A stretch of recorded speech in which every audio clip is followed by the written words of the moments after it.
everyone, Scott Goldbaum from Fender Play here, and today I want to teach you how to unlock every major and minor bar chord that there is built on the low E string and A string. Now this is really exciting for those of you who are just starting to learn about bar chord shapes. It's going to reveal how to play any one of them. And the beautiful thing is that it's a movable, transferable shape up and down the fretboard. So we'll get to that in a second, but really quickly, I just want to talk to you about Fender Play in case you haven't heard of it yet. Fender Play is the complete online learning platform for guitar, bass, and ukulele. As soon as you sign up, you get access to over 3,000 lesson videos, and it's all designed to make you a better player. You can take this at your own pace, do it on your own schedule. It's really great. Now with that, let's jump into this lesson. The first thing we do is we couple our knowledge of these four chord shapes: E major, E minor, A major, and A minor. By the way, you may have noticed I played it a little bit funny. We'll talk about that in a second. We couple our knowledge of those shapes with the linear movement of the musical alphabet. So going from A to A sharp, to B to C, C sharp to D, D sharp to E, to F sharp, to G sharp. You don't have to remember all that, but those 12 letters is what make up the musical alphabet. And it's really helpful to know that every time we go up one letter, it's us going up one fret. Or vice versa, every time we ascend one fret on a string, like from E to F sharp to G, we're going up one letter in the musical alphabet. So let's go ahead and talk about this. The first thing we want to do is look at the E major shape for a moment. And remember, the E major, you have the root note E, and then everything that follows it, the shape, determining that it's a major type of chord. Now, in the same way, I can go from E to F sharp to G with a single note.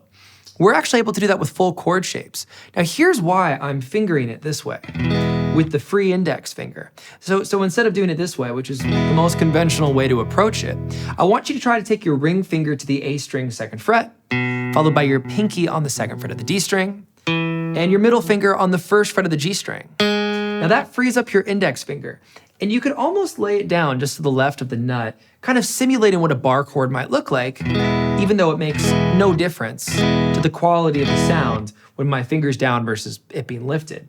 But this is the shape that we can then transfer or move up one fret to turn an E major chord into an F major chord.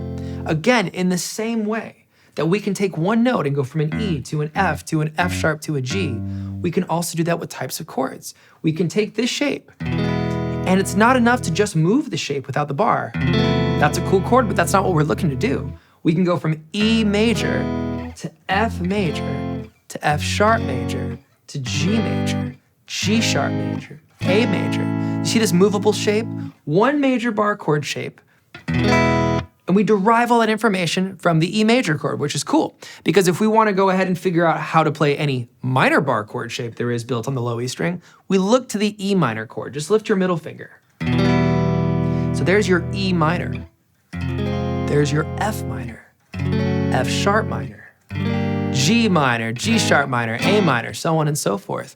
And what's cool is that we can repeat this same idea using the A major chord and the A minor chord shapes, those open chord shapes, to inform what our minor bar chords and major bar chords would look like built on the A string.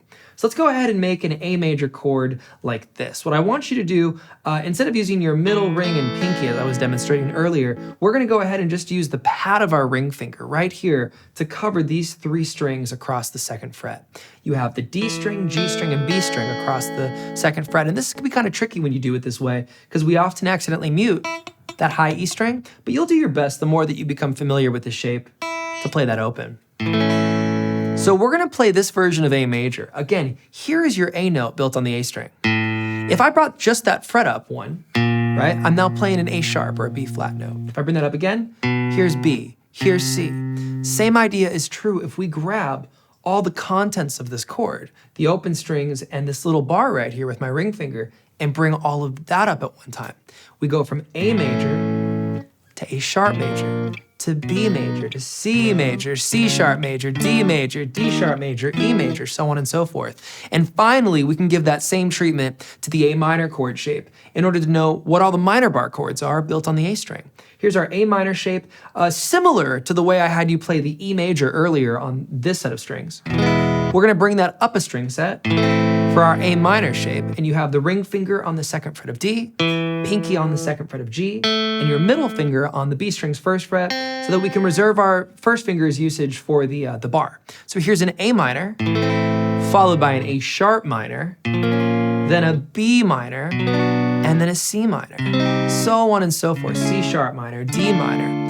We're using our familiarity with the E major, the E minor, the A major, and the A minor to inform how to play all of these major and minor bar chords when you're strumming from either the low E string down or from the A string down.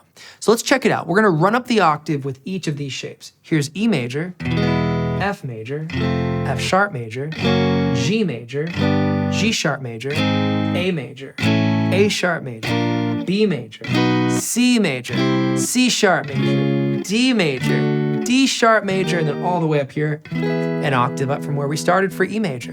Now, if we just simply lift our middle finger, we're then going to be able to go from E minor to F minor, F sharp minor, G minor, G sharp minor, A minor, A sharp minor, B minor, C minor, C sharp minor, D minor, D sharp minor, and all the way across the 12th fret with the bar, the E minor, in the higher octave.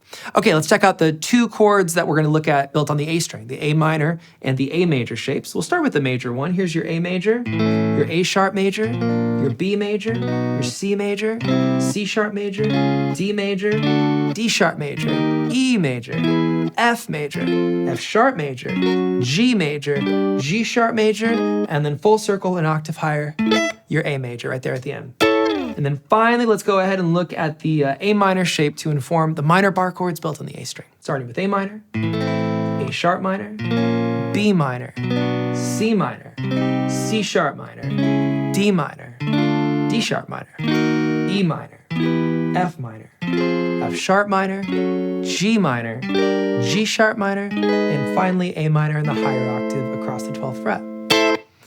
So I hope you found that helpful. You can check out Fender Play's Raise the Bar collection or our vast song library to apply your newly learned bar chords.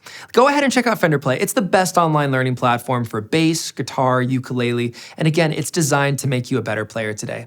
Again, I hope this was helpful. Hope you sign up for Fender Play, and we'll see you for more soon.